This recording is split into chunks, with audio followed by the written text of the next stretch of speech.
Austin, and next up is Max Jamesson.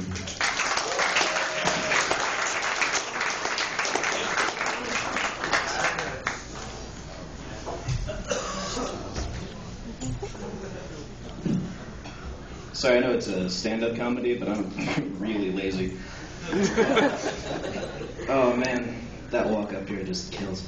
How you guys doing tonight?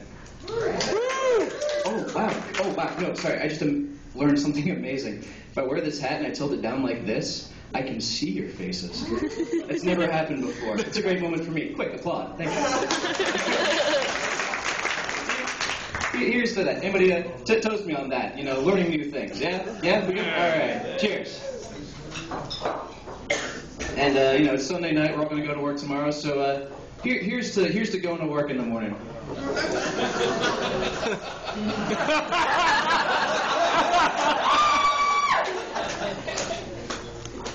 Damn.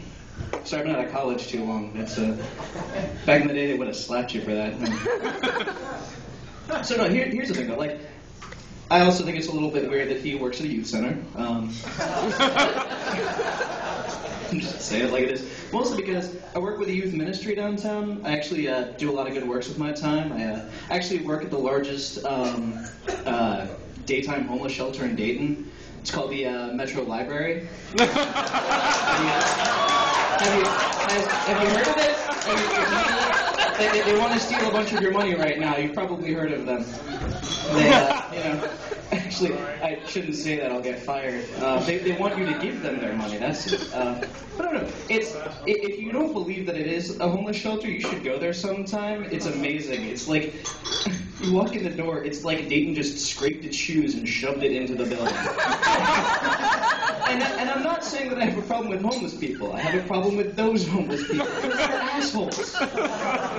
They're terrible. They're the kind of people who are homeless because nobody wants them to have a home anymore. People are like, you're a douchebag. I'm taking your house. Go away. Nobody likes you. And if you think that's not true, talk to them. At least for those that can actually have a coherent conversation. Because then you get those ones where it's like, oh hey, how are you doing? You need some help there? Yeah, that's you!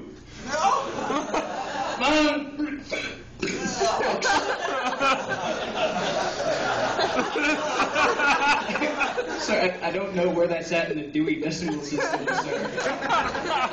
That's the worst thing. We actually have to be nice to him and call him things like sir or ma'am instead of get out of my way, which just really isn't fair. Okay, here's my favorite thing to do. Okay, if you have a morning commute that goes through downtown and goes by the library, you've got to try this.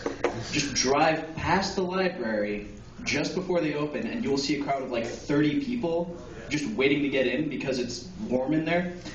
And just watch, and you'll see an amazing resemblance. Because once they open the doors and the people flood in, it's like watching the tide roll in a septic tank. It's amazing. You learn a lot of interesting things working at a library. Like, I learned how to spot a homeless person from 100 meters. I can spot a hooker any day of the week. It's actually pretty easy. A lot of them, it's just like what they're wearing. You know, the kind of pants that just basically say like, "Hey, here's my vagina. Come on in, take a load on." You know, I grew up in Dayton, like real close to downtown, so I already knew what a drug dealer looked like. Like that's I've known that since I was like 5. I didn't know what he was selling, but I knew he didn't want me to know what he was selling. You know, like when I was in high school, I'm walking home from this from my like church group, right? I'm walking home. It's late night. It's like 9 p.m. for you know walking through a shitty neighborhood, and this guy's a block away, and he yells something, and I can't hear what he's yelling. He's like, "Hey man, you read?" And my instincts told me, keep walking. But my high school intelligence said, what? It's like, "Hey man, you agree?"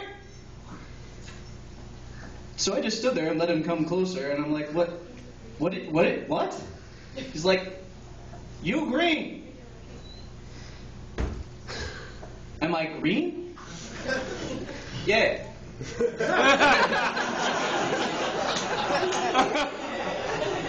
What? And he walks up. now he's looking around. Like, I was trying to figure out, like, am I about to get jumped? Now he's looking around like, is this a setup? He finally gets close enough that he can just say in a normal voice, "Are you green?" Like, I don't think so. What? And he's like, son of a... Do you want to buy some weed?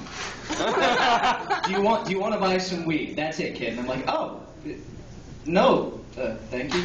But, and he's like, damn it, he just walks away. Like, I don't know at what point he thought that the code word was necessary, like when he thought that like a high schooler this tall was a hidden cop.